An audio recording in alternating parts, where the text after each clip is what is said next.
Behind every major financial crime is the same invisible engine, moving dirty or terror-linked money through the system without being noticed.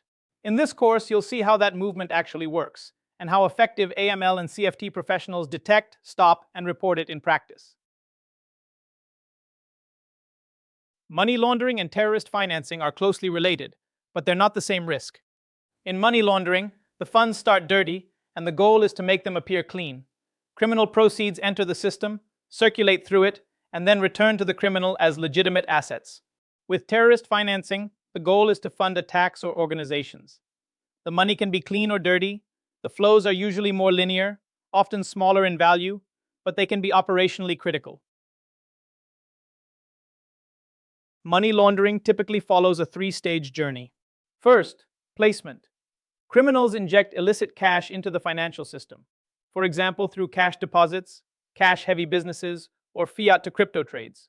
Second, layering. They move funds repeatedly to break the audit trail, using cross-border transfers, networks of shell companies, or crypto mixers. Finally, integration. The money reappears as clean through luxury real estate, high-value art, or seemingly legitimate corporate investments. AML and CFT work as a three-layer defense system. At the top, global bodies like FATF and the UN set common standards and expectations. Those standards are then turned into national laws, regulations, and supervisory practices by regulators, FIUs, and law enforcement. At the final layer, institutions like your bank apply the rules through policies, customer due diligence, monitoring, and reporting. Your day-to-day role sits mainly in this third layer, but it's driven by decisions made at the first two. An AML CFT program is like a building. The foundation is your enterprise-wide risk assessment, a clear view of where your real ML and TF risks lie. On that base, you construct policies and controls, customer due diligence and KYC, monitoring and screening, reporting processes, and staff training. These pillars only stand when the board sets a strong tone from the top. Finally, an independent audit tests the entire structure and confirms it works in practice. The risk-based approach operates like a simple engine. You begin by assessing inherent risk, who the customer is, what product they use, where they are located or active, and how they access your services. Then you apply internal controls, such as EDD, tighter monitoring, and approval layers. What remains is residual risk, which must sit within your institution's risk appetite. The higher the risk, the stronger the mitigation needs to be. High risk usually reflects a combination of four inherent risk dimensions. First, the customer profile. PEPs, opaque high net worth structures, and cash-intensive businesses naturally attract more scrutiny. Second, geography. Links to FATF gray or blacklisted jurisdictions, weak control regions, or terrorism hubs increase exposure. Third, the products in use, such as private banking, cross-border correspondent accounts, trade finance, or crypto services. And fourth, the delivery channel. Non-face-to-face onboarding, intermediaries, or online-only relationships. Customer due diligence is a continuous loop, not a one-time KYC form. You start by onboarding the customer and understanding why they want the relationship.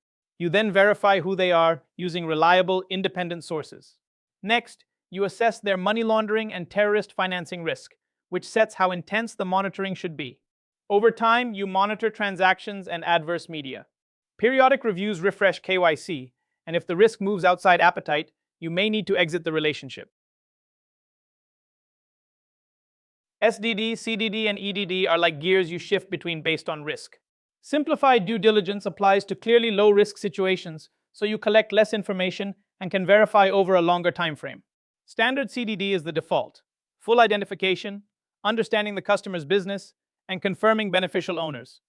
Enhanced due diligence is for genuinely high-risk cases, requiring deeper source of funds checks, senior approval, and tighter ongoing monitoring. When you face a complex corporate customer, think in layers. The legal entity you onboard is just the visible shell. Beneath it, ownership can pass through multiple companies, trusts, or nominees designed to blur who is really in charge.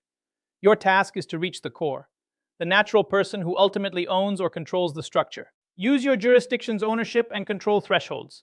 And remember that voting rights and effective control matter as much as share percentages. Real-time surveillance combines two complementary engines. Transaction monitoring compares actual activity to what you expected from KYC. When velocity, volume, or patterns drift from that baseline, it can signal misuse of the account. Adverse media screening looks outward, scanning news and open sources for signs of fraud, crime, or corruption linked to the customer. Together, these feeds drive risk rating, trigger event-driven KYC reviews, and keep customer risk scores dynamically calibrated over time. High-risk profiles are not automatically criminal, but they demand sharper questions. For PEPs, be alert to lifestyles far beyond declared income, heavy use of relatives or associates, and resistance to providing source of wealth evidence. With opaque companies, unexplained director changes, bearer shares, or a business model that doesn't add up are important warnings. Cash-intensive businesses and MSBs become concerning when deposits exceed realistic turnover or are consistently structured. Across all types, defensiveness, altered documents, or requests for minimal information are strong red flags. Structuring and smurfing focus on staying just under the radar. Instead of depositing one large cash amount that triggers an automatic report, criminals break it into many smaller deposits, often spread across multiple people or branches. Each transaction looks ordinary. The overall pattern is what matters. Rapid movement and funneling use a different tactic. Here, an account acts like a transit hub. Funds flow in and out quickly across multiple accounts or borders with no clear business purpose to outrun detection and potential asset freezes. Investigations work like a funnel. First, alerts are generated and triaged. You clean the data, clear obvious false positives, and decide which cases need real attention. Next, you gather information and build the narrative by pulling KYC files, reviewing transactions, using open-source intelligence, and comparing behavior to known typologies. Finally, you decide on a disposition.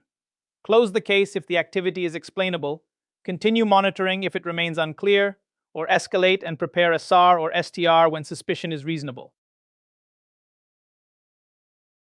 Every SAR or STR should tell a clear four-part story.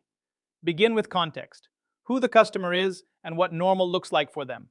Then walk through the activity with precise dates, amounts, and counterparties in order. Next, explain the suspicion. What exactly is abnormal and why it matters, keeping facts separate from your analysis. Finally, secure the audit trail by noting documents, checks, and internal actions. Use neutral, specific language and avoid unnecessary jargon.